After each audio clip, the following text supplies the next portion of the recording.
Мөнхийн бурхны өрөөж өгсөн энэ сайхан гэрэлт өдрүүдэд та бүхэн зор жаргалтай сэтгэлийн амар амгалан эв нэгдлэх хайр эрүүл мэнд эдийн засгийн эрүүлэр амар тайвнаар дүүрэн байх болтугай. Тэгэхээр хүмүүс гэр бүлийн сайн сайхны төлөө бурхан хүн төрлөختөнд зарим нэгэн онцгой зүйлийг өгсөн. Гэр бүл гэдэг аврагдсан аврагдаагүй бурхнаас ивэл болон өгөгддөг хүмүүний амьдралын хамгийн чухал зүйл байдаг юм аа гэдгийг онцгойлон хэлж байна. Мөн хүний амьдралд хэл яриа шиг хүчрэх зүйл гэж үгүй.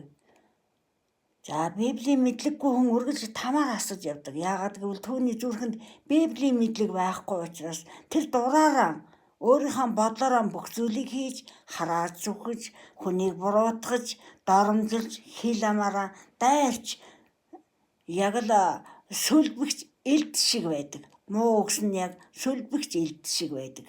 Сул дэмий хоосон үгсийг дураараа хэлж ярьдаг. Замбраагүй, захиргаагүй гэсэн үг. Өөрөөр хэлэх юм бол сэтгэл мэдрэмжээрээ харилцдаг гэсэн үг. Харилцдаг хүн хүнтэйгээ харилцах харилцааны чадвар байхгүй гэсэн үг. Библийн мэдлэггүй хүн зөвхөн нар сарны гэрлийг хардаг. Тэгээд тэднийг бас шүтдэг. За байгаль дэлхийг шүтчихэж шүү дээ. Бурхны бүтээл байгаа юм. Танд юус тус болохгүй. Сарн шүн мэлтийгээд хавирган сарн шүн харагдаад наран өглөө мандаад орой жаргаад байдгаараа л байх. Тэр үйлдэл болоод тэр болдог үйл явдлууд болсоор наран жаргасаар сарн гэрэлтсээр тэгээл байж л байна. Тэр хүн амьдралд юус тус болохгүй.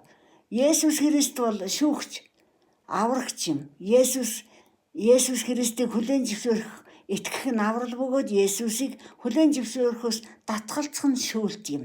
Есүс бол Месиа бурхны хүү бөгөөд энэ дэлхийд амийн гэрэл болон ирсэн. Ялангуяа сохор хүнийг эдгэхдээ тэрээр бие махбодынх нь нүдийг нээгээд бүр цаашлаад сүнслэг нүдийг нь мөн нээдэг бөгөөд ингэснээрээ тэд жинхэнэ гэрэл болох Месиа Есүсийг харж чадсан тухай Иохан 9-р бүлэгт өгүүлж байна. Бас өдөр бүрийн эзэн бурхны үгд хэнийг ч бүүшүү, шүүлт бол бурхных юм. Хүн чи хүнийг шүүгээд хараагаад буруутгаад муулаад байх юм бол дэлхий бөөрнхөө учраас эргэсээр буцаад өөр дээр чинь тэр хараалууд хэлсэн үгс чинь биелүүлж ирнэ гэж Библиэд хэлж байдаг юм аа. Хүмүүс мань хэл амаан захирч болгоомжтой ярьж эхэлж сайныг бодож сайнаар дүүрэн амандаа ерөөл дүүрэн байх ёстой гэсэн үг.